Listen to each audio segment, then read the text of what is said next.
Yo, yo, yo, mga katotpi! What is up sa inyo? Yes. Magandang araw, umaga, hapon, tanghali, gabi. Kung anong oras mo man pinapanood o pinakikinggan tong podcast natin. Ayun na nga, in the spirit of Christmas, ika nga ni Papa Dens. Yes, sir! Pag-uusapan natin ngayon ay 500 pesos na budget daw sa Noche Noche Buena. Buena. Walang ya. Simulan na natin Yes, to. sir! Let's go!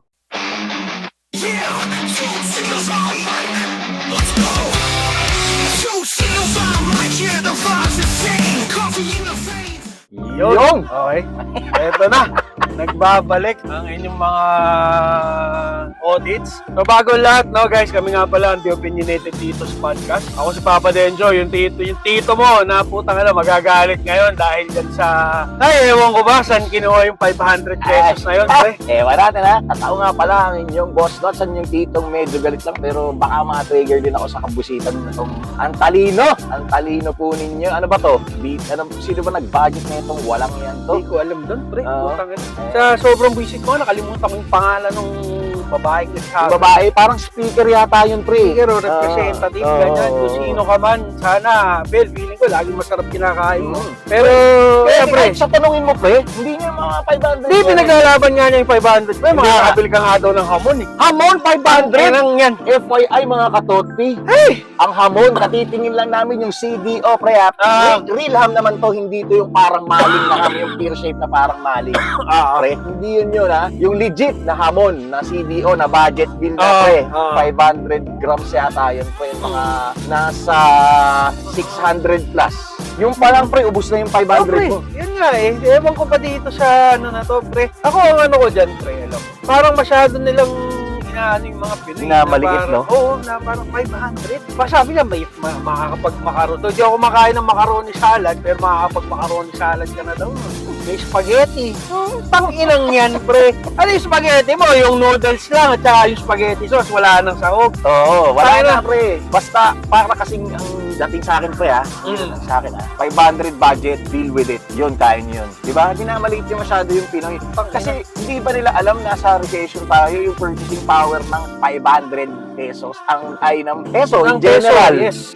Mababa. Sobrang baba. Pre, 1,000 nga na pang-grocery. Magkano ang pang-grocery nyo? Ina, pre, hindi ko alam eh, pero...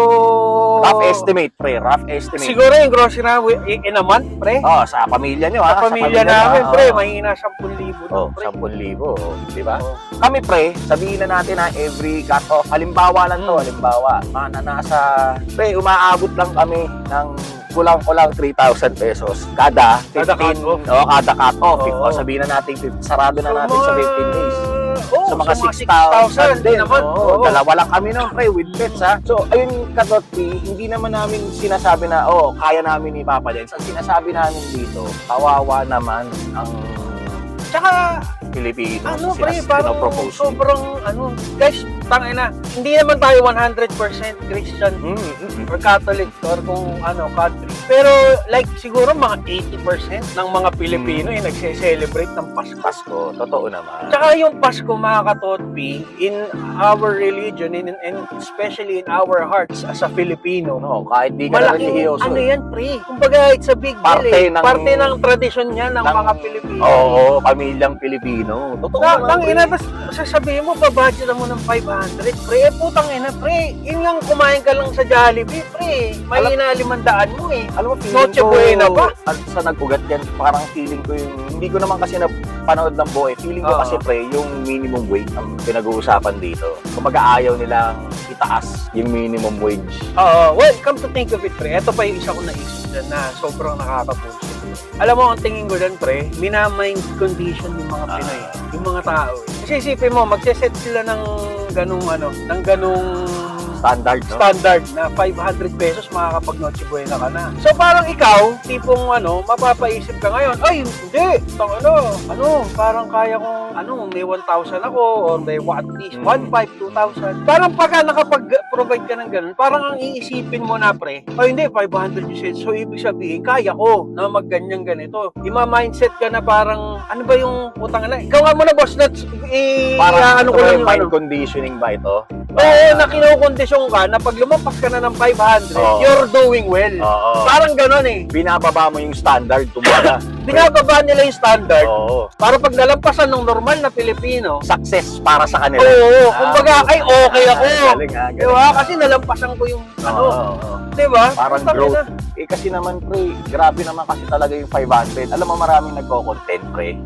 Ewan ko, si Ninong Ray yata nag-content. Mga iba Oh, yung pang mga luto-luto chef, na oh, nagko-content. luto-luto. Mga katotpi, if you're enjoying our podcast, don't forget to like, share, and subscribe. At pag may time din sila, Papa Dens, comment na rin kayo. Yes, sir. So, guys, available tayo. Nandito tayo sa YouTube, Facebook, Spotify, Apple Podcast. Tapos, yung mga previous natin ng mga episode, available yan sa TikTok. Yes. Baka naman, wag niyong kakalimutan, ha? Let's go back to our regular programming. Yes, sir.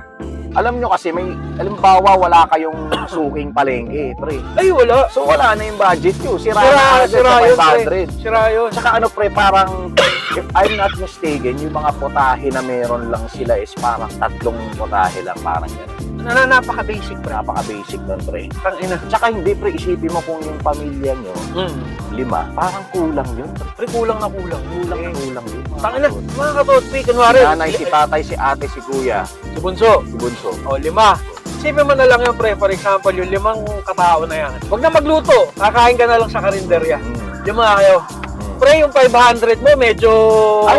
ano yun? Medyo, Medyo, kumbaga, piling-pili lang ang o-orderin mo. Sa Pre. karinderya to, ha? Tatanungin kita, magkanong nagkakarinderya ba kayo pre? Oo naman, pre. Magkano, Magluto ulam. magkano? Kunwari sa bahay, tinatamad kami magluto. Malapit, oo, pag tinatamad kayo. Siguro, kunwari, tanghalian, Hmm. bibili kami ulam siguro, mga 300 to 400, pre. Kami nga pre, isang ulam lang ha, isang ulam Oo. pre, gaganyan, naggagapurit lang pre, alam mo magkano? 70 pesos. O yun, parang sa amin kasi per order, 80 eh. Eh pre, marami kami pre. Hindi kasya yung isang ulam lang. Oo, yun na nga. So, kung ako I personally, mean, isang pre, order. Oo, so isang order ko 70. Mm.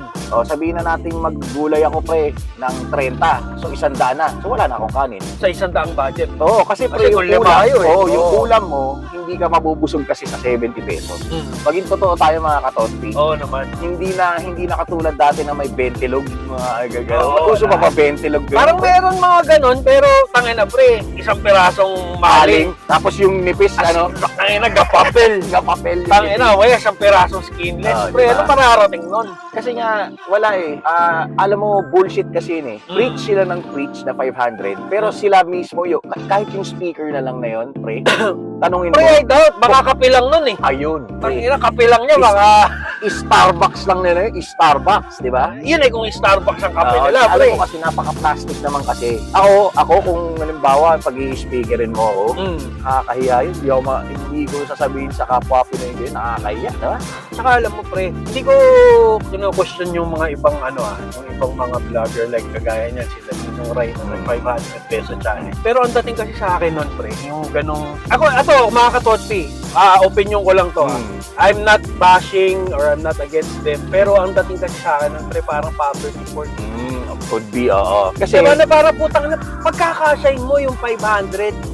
No, again guys, hindi normal na araw yun Noche buena yun. Pagkakasyahin mo yung 500, tangina, come on, tangina. Sorry, Toti, baka may nanonood sa ating fan ng mga vlogger na yan. Okay naman, I'm not pero ang dating kasi sa akin, Noche buena kasi yan eh. Parang putang ina, ganun na ba kahirap ang mga Pilipino? para ipag-500. Para pagkasyahin mo yung 500. So, ibig sabihin, yun sa gobyerno natin na sinasabi nilang ganyan na 500, blah, blah, blah. So, there's something wrong. Totoo. Para masabi mo yun, di ba? Eh, Tangina. para sa akin nga pre, well, ang point lang namin dito ni Papa Denso, hindi yung para paliitin yung tingin sa mga kapwa Pilipino natin. Ang sinasabi ko, strive for more. Kumbaga parang wag kayong pumayag na pwede na yan 500, di ba? Eh doon naman sa mga maralita natin kung kaya nyo mag 500, okay lang basta magkakasama kayo as a fan. Ang tinutukoy natin dito is yung kumbaga yung mga kaya namang bumili para sabihin sa'yo na 500 lang pwede na. Hindi tama yun. Oo. Hindi tama. Hindi, gets ko naman yung pinupunto mo doon, Boss Lods, na yes, in the spirit of Christmas, hindi lang naman tungkol sa handaan yan. Siyempre, tungkol yan doon sa pagsasama ng mga pamilya, pag-enjoy. Kaso ano ko doon, kasama kasi yung kainan. Ayun, to your point naman, Pasko ay isa sa pinakamalaking tradisyon Oo, ng pamilyang Pilipino. Diba? Tama. Na parang tangina, o sige, sabi natin, magkakasama kayo. Tangina, tapos biting ka naman sa food trip mo. Dahil nga, dun sa punyetang 500. Oh, parang ang Kaya- dating Papa Dens, yung sinasabi mo, parang imbis na magsaya ka dahil Pasko, malupa de-depress ka. Kasi yun Oo, kasi nakakaya parang mo. putang na ito lang, di ba? Kumbaga, may mga Pinoy, may mga kapwa tayo Pinoy na talagang panagkakasya day by day. Mm. Pero again, tangina, Pasko kasi to. Siguro meron talagang yung talagang hirap sa buhay. Naiintindihan natin yun. Pero yung tipong ikaw na working class, as inidiin sa'yo ng gobyerno na puta na kasya ang 500 para hindi itaas yung minimum wage Yan. sa sahod. Yun Yun ang yung punto katarantaduhan. doon. Yun ang Oo, punto doon. yun yung, yun. Yun ang pinupunto natin dito mga katol. Na ibig sabihin, hanggang dyan lang kayo kasi hindi namin pwedeng itaas. So, yun na nga, mga katotpi, no? Medyo mahaba na tong video natin. So, ikaw, Boss Lots, any last thoughts regarding dito sa tanginang 500 pesos? No? Masasabi ko lang dyan, putang ina nakaisip nun. Wala sa tamang ano. Kung ayaw nyo itaas yung sweldo, sabihin nyo diretso, huwag nyo ginagago yung Pilipino. Akala nyo naman, bobo yung mga Pilipino. Nag-iisip na Pilipino ngayon, boy. Ikaw ba? Oo, totoo. Totoo yan, Boss Lots. Ako, ang final thoughts ko dito, tangina. Kung kayo, puro kayo nangungurakot, sana naman, putang ina, iayos nyo din naman yung dun sa mga taong kinukurakutan nyo, yung mga taong nagbabayad ng buwis. Na wag nyo naman sanang iset yung standard nila ng ganong kababa. Oh, tapos samantalang sila, yung kinurap nila, ang sarap ng pagkain nila sa Mismo, Pasko, mga pre. putang. Di ba?